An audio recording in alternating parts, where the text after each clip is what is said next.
नमस्कार दोस्तों, उम्मीद है आप लोग अच्छे से होंगे। अगर आप इस चैनल पर नए हैं तो कृपया इस चैनल को सब्सक्राइब कर दें, बेल आइकॉन नोटिफिकेशन पर क्लिक कर दें, वीडियो को लाइक एंड शेयर जरूर कर दें ताकि समय-समय पर आपके समक्ष और भी बेहतरीन वीडियोस बनाने का हमें मौका मिलता रहे। दोस्तों, माननीय सुप्रीम कोर्ट ने आज 7 फरवरी 2023 को एक जजमेंट है वो प्रोनाउंस की है जो कि writ petition criminal number 12 of 2023 की एक रिट पिटीशन है जो कि रिपोर्टेबल जजमेंट है और इसमें एक petitioner versus directorate of enforcement जो है वो रिस्पोंडेंट है। तो इस जजमेंट में माननीय सुप्रीम कोर्ट ने एक prevention of money laundering act के जो प्रोविजंस है उसको डिटेल में डिस्कस किया है और यहाँ पर पिटिशनर ने समोनिंग ऑर्डर को चैलेंज किया था जो कि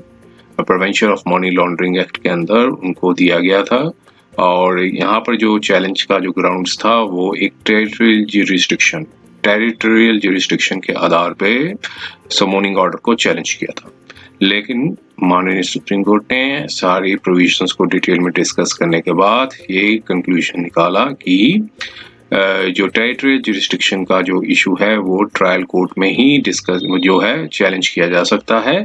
और रिट पिटीशन का इसमें कोई स्कोप नहीं है क्योंकि ये एविडेंस के आधार पे ही जो है इस पर जो है निर्णय लिया जा सकता है। तो इस ग्राउंड्स पे जो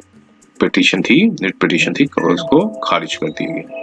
तो आइए हम इसके थोड़े से फैक्ट्स को जानने की कोशिश करते हैं और लीगल प्रोविजंस माननीय सुप्रीम कोर्ट ने क्या क्या दिए थे बताए थे उन सबको समझने की कोशिश करते हैं with prevention of money laundering act के साथ, जो कि prevention of money laundering act भी अगर हम साथ पढ़ेंगे देखेंगे तो हम अच्छे से और अच्छे तरीके से जान पाएंगे, जो कि prevention of money laundering act भी जो पास हुआ था 2002 का जो है वो पास किया गया था। तो आइए हम इसके प्रोविजंस को थोड़ा सा समझने की कोशिश करते हैं। तो देखते हैं फिर जो जजमेंट के कंटेंट्स को देखते हैं। देखिए यहाँ पर जो समोनिंग ऑर्डर था जो कि इशू हुआ था स्पेशल जज एंटी करप्शन सीबीआई की जो कोर्ट है गाजियाबाद की, जो कि कंप्लेंट लॉन्च की थी रिस्पोंडेंट ने अंडर सेक्शन 45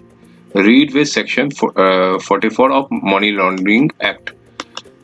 जो है उसके 2002 के अंदर जो है वो फाइल की गई थी। सेक्शन 45 रीड विद 44 जो कि offences to be cognisable and non bailable है, सेक्शन 45 ये बताता है और 44 जो है वो बताता है offences trial by the special courts. तो इस ग्राउंड्स पे रिस्पोंडेंट ने केस जो है वो फाइल किया था और कंप्लेंट लॉन्च की थी और अब ये रिट पिटीशन है अंडर आर्टिकल 32 ऑफ कॉन्स्टिट्यूशन के अंदर जो है वो फाइल की गई थी माननीय सुप्रीम कोर्ट के सामने। और यहाँ पर ये बताया गया था कि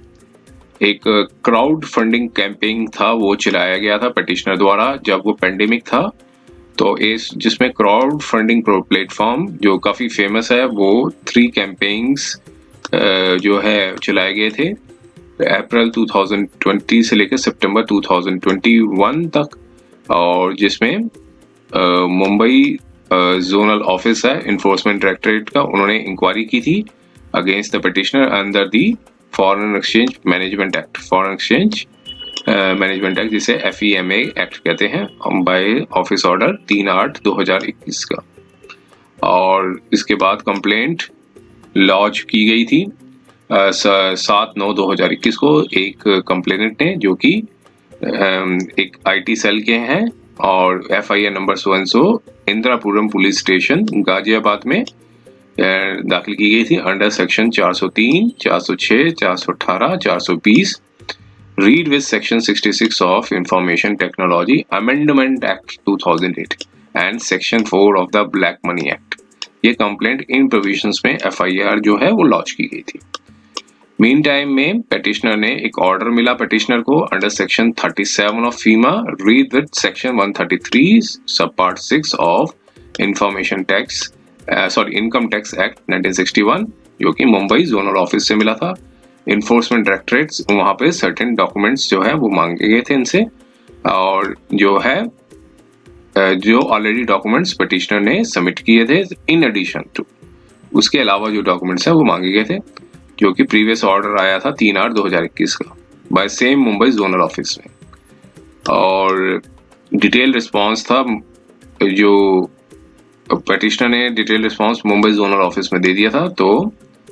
इन्फोर्समेंट डायरेक्टरेट जो दिल्ली जोन ऑफिस था, उन्होंने एक रजिस्टर्ड कंप्लेंट की थी ECIR number so and so in the court of special जज एट गाजियाबाद। और कंप्लेंट में बताया गया था जो FIR जो रजिस्टर्ड हुई थी 7/9/2021 को, जो कि इंद्रपुरम पुलिस स्टेशन गाजियाबाद में था, वही बेसिस थी इन्फोर्समेंट डायरेक्टरेट की। और रजिस्ट्रेशन होने के बाद पिटिशनर जो हैं उनको समन किया गया था दिल्ली जोन ऑफिस में, और उनकी स्टेटमेंट है under section 50 of PMLA act के अंदर रिकॉर्ड की गई थी। सेक्शन 50 जो बताता है जो है power of the authorities regarding summons, production of documents to give evidence. तो PMLA एक्ट के अंदर सेक्शन 50 के अंदर पावर होती है इन्फोर्समेंट डायरेक्टर को, वो बुलाते हैं, समन देते हैं और डॉक्यूमेंट्स प्रोड्यूस करने को और एविडेंस देने को कहते हैं। तो उसके बाद बैंक था जो प्रोविजनल ऑर्डर आया, जिसमें बैंक था पिटिशनर का HDFC bank so and so Maharashtra Mumbai, Navi Mumbai Maharashtra में, जो कि पास किया गया था डायरेक्टरेट ऑफ इन्फोर्समेंट ने 4/2/2002 को। और उस ऑर्डर के बेसिस, अटैचमेंट के बेसिस पे एजुडिकेटिंग अथॉरिटी थी, उन्होंने एक शो कॉज नोटिस 8/3/2022 को दिया था। और फिर उसके बाद लुकआउट नोटिस भी इशू हुआ था पिटिशनर के अगेंस्ट में, जो कि हाई कोर्ट ऑफ दिल्ली ने सेट असाइड कर दिया था। एक रेट पिटिशन थी वो पिटिशनर ने फाइल की थी। सेकंड रेट पिटिशन जो पिटिशनर ने फाइल की थी, उसमें हाई कोर्ट ने रिस्ट्रेन कर दिया था डायरेक्टरेट ऑफ इन्फोर्समेंट को कि फर्दर स्टेप्स जो हैं under section 8 of PMLA act के अंदर जो है रिस्ट्रेन कर दिया था कि ना लें। इसमें शॉर्ट ग्राउंड्स था कि वैलिडिटी पीरियड ऑफ 180 था,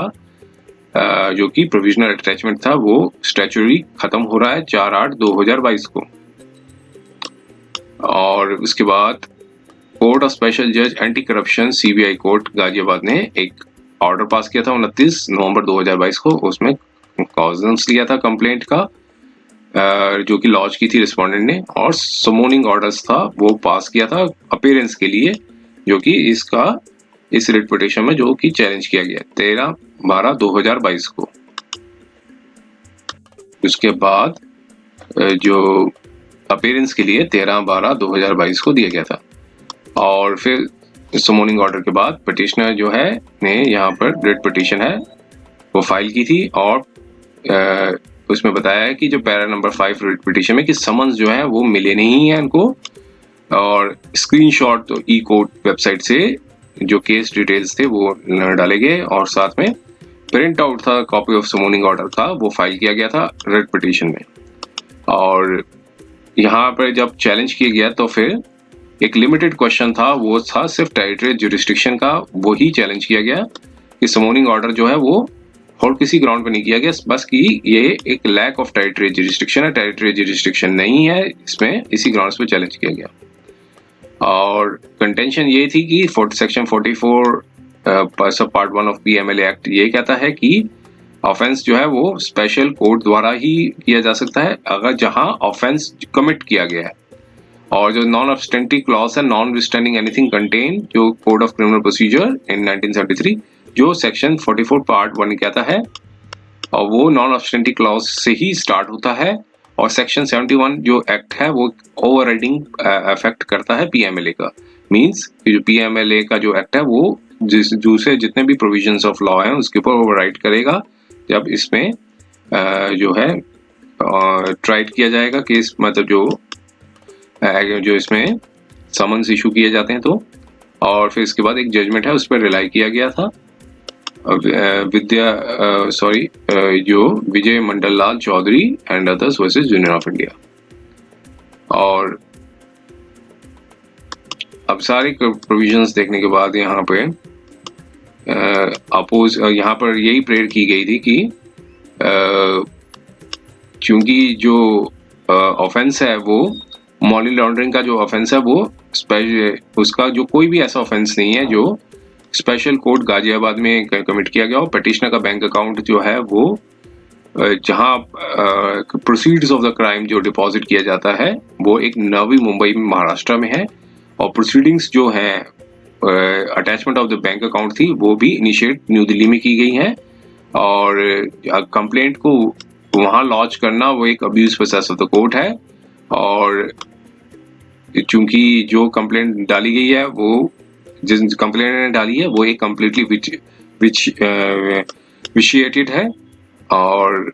इसमें जो स्पेशल जज को कंप्लेंट को रिटर्न कर देना चाहिए under the section 201 of CrPC के अंदर, और कॉजनेस भी विशिएटेड है क्योंकि एक नॉन एप्लीकेशन ऑफ माइंड के द्वारा लगाया गया। तो ऑपोजिट साइड के काउंसिल ने भी जो है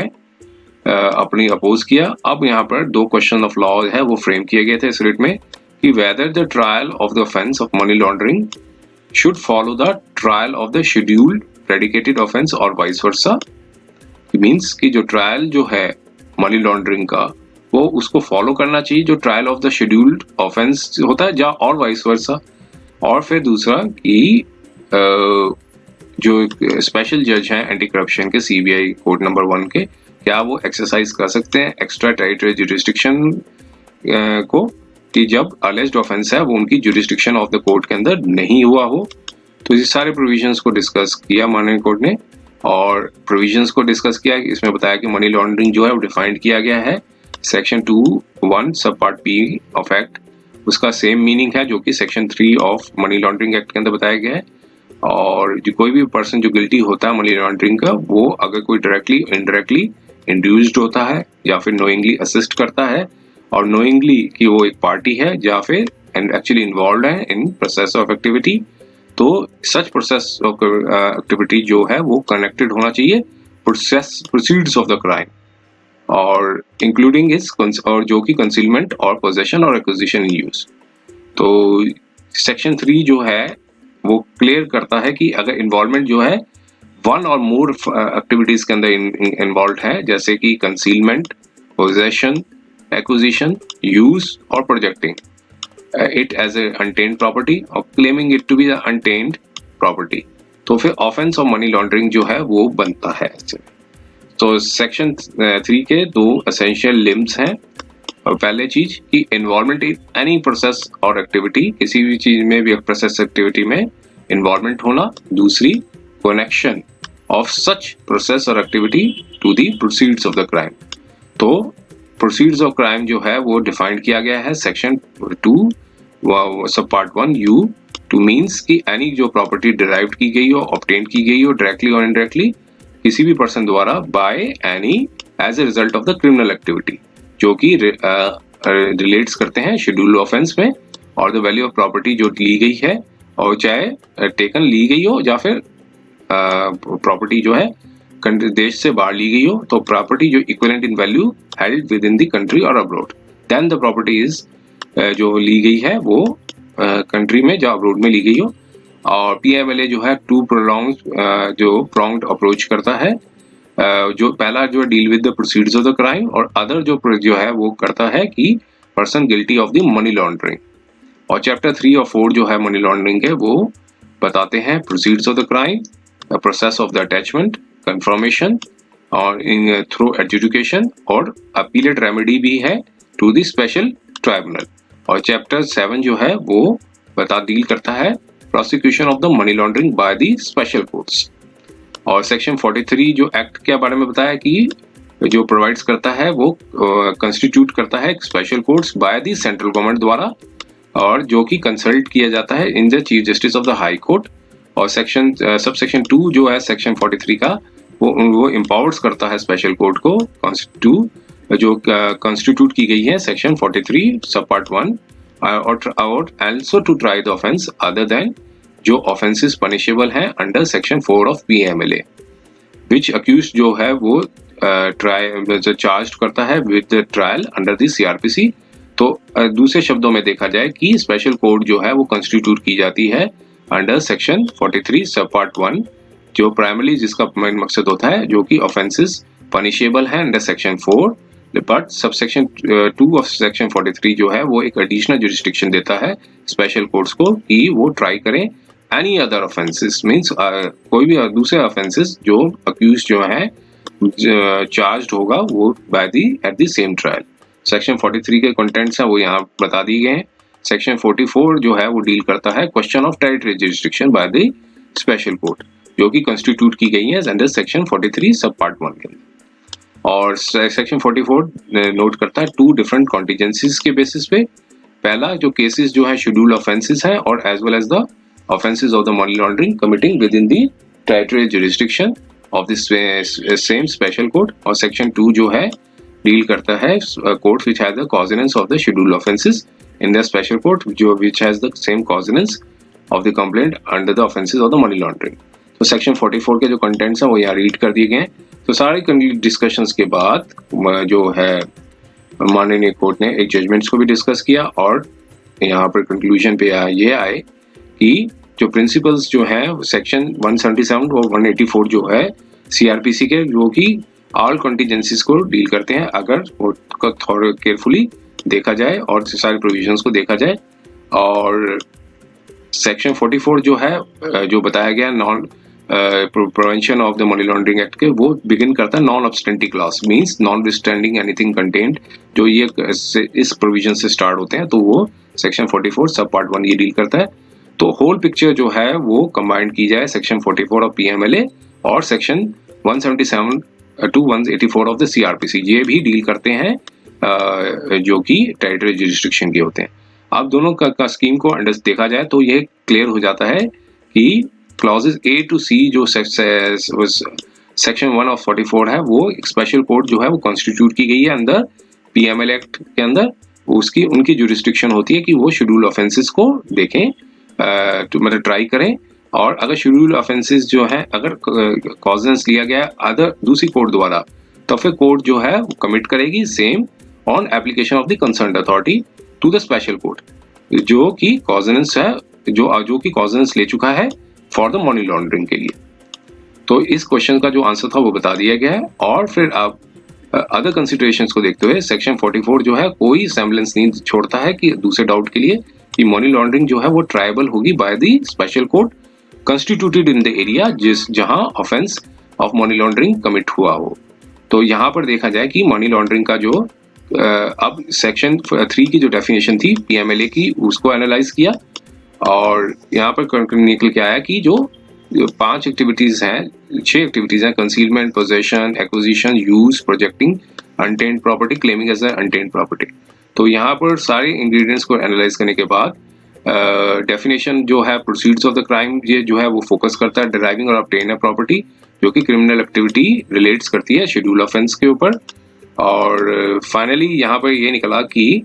जो पिटिशनर की जो प्रॉपर्टी जो है बैंक जो है वो अटैच किया है सेक्शन 5 ऑफ एक्ट के अंदर इन्फोर्समेंट डायरेक्टर ने, जो कि प्रोसीड्यूर ऑफ क्राइम था और बैंक और नवी मुंबई महाराष्ट्र में था। तो फिर कोई भी ऑफेंस जो मनी लॉन्ड्रिंग का हुआ था वो महाराष्ट्र में हुआ था। लेकिन एक्सप्लेनेशन ये भी बताता है कि जो कि कनेक्ट करता है with the procedures of crime, namely concealment, possession, acquisition और यूज एक्सेट्रा। जो कि पिटिशनर ने 3 कैंपेन्स लॉन्च किए थे वो ओवर ऑनलाइन क्राउड फंडिंग के हुआ था, जो एक प्लेटफॉर्म था, फेमस प्लेटफॉर्म था, उसका नाम यहाँ बताया गया है। तो प्लीडिंग्स जो रिकॉर्ड्स में है वो कहीं से भी मेकआउट नहीं हो सकता कि किन लोगों ने फंड्स दिए थे और प्लेसेस ऑफ द डोनर जहां लोकेट करते हैं, डोनर्स के जो लोकेट करते हैं उनके भी नाम नहीं बताए गए थे। तो bank account of the petitioner था वो सो एंड सो नवी मुंबई में था, जो कि अल्टीमेट डेस्टिनेशन था जहां सारे फंड्स रीच करते थे। तो नवी मुंबई जी जो प्लेस है जहां प्रोसीड्स ऑफ द क्राइम जो है फॉर टेकन द पोजेशन जो है वो दिया गया है। तो नवी मुंबई जो प्लेस है जहां one of the 6 different processes हैं, जो पहले बताया गया था 6 डिफरेंट प्रोसेसेस, वो लिस्टेड है सेक्शन 3 के अंदर, वो कैरिड आउट है। तो अदर एक्टिविटी जो है acquisition of the proceeds of the crime, जो कि टेकन अप हुए हैं in the virtual mode from different part of the country, money transferring online. तो अगर एक्विजिशन जो है वो लिया गया है रियल फिजिकल वर्ल्ड में, तो फिर डिफिकल्टी एस्पेक्ट यहाँ राइज होता है, क्वेश्चन ऑफ ज्यूरिसडिक्शन जो है वो लेसर होगा। सिंस एक्विजिशन जो है वो वर्चुअल वर्ल्ड से लिया गया है, तो प्लेसेस जहां से ऑनलाइन ट्रांसफर किया गया है पैसा, मनी भेजा गया है, तो वो पिटिशनर को ही पता है और परहैप्स द बैंकर्स को पता है। तो ऐसे में जो क्वेश्चन ऑफ टेरिटरी जुरिस्डिक्शन जो है वो इंक्वायरी का पार्ट बनता है, जिसमें क्वेश्चन ऑफ फैक्ट जो है alleged offence proceeds of crime जैसे कंसील्ड, पोजेस्ड, एक्वायर्ड और यूज्ड। तो क्वेश्चन ऑफ फैक्ट जो है वो डिपेंड करता है एविडेंस के ऊपर, जो कि ट्रायल कोर्ट के सामने ही अनफोल्ड किया जा सकता है। इसलिए वो जजमेंट जो बताई गई थी कौशिक चटर्जी, उसका पैराग्राफ को रिप्रोड्यूस किया। तो यहाँ से व्यू निकाला कि इश्यू ऑफ टेरिटरी जुरिस्डिक्शन है वो रिट पिटीशन द्वारा नहीं डिसाइड किया जा सकता है, स्पेशली जब एक सीरियस फैक्चुअल डिस्प्यूट हो about the places of the commission of the offence. तो ये क्वेश्चन जो है वो रेज किया जाएगा सिर्फ स्पेशल कोर्ट के समक्ष, और वहाँ आंसर जो होगा वो डिपेंड करता है एविडेंस के ऊपर कि जो प्लेसेस थे जहाँ वन और मोर प्रोसेसेस ऑफ एक्टिविटीज जो मेंशन की गई है सेक्शन 3 में के अंदर वहाँ कैरिड आउट हुई गई हो। इसलिए लिबर्टी पिटिशनर को मिलता है कि वो टेरिटरी जुरिस्डिक्शन का वो ट्रायल कोर्ट के सामने ही और इस इशू को रेज करें। तो इतना डिस्कशन के बाद जो है माननीय कोर्ट ने पिटीशन को डिसमिस कर दिया, और ये था जजमेंट जो कि आज ही आई थी। उम्मीद है ये वीडियो आपको पसंद आया होगा। अगर ये वीडियो आपको पसंद आए तो कृपया इस चैनल को सब्सक्राइब कर दें, बेल आइकन नोटिफिकेशन पर क्लिक कर दें, वीडियो को लाइक एंड शेयर जरूर कर दें, ताकि समय समय पर आपके समक्ष और भी बेहतरीन वीडियोस बनाने का हमें मौका मिलता रहे। समय देने के लिए बहुत बहुत धन्यवाद।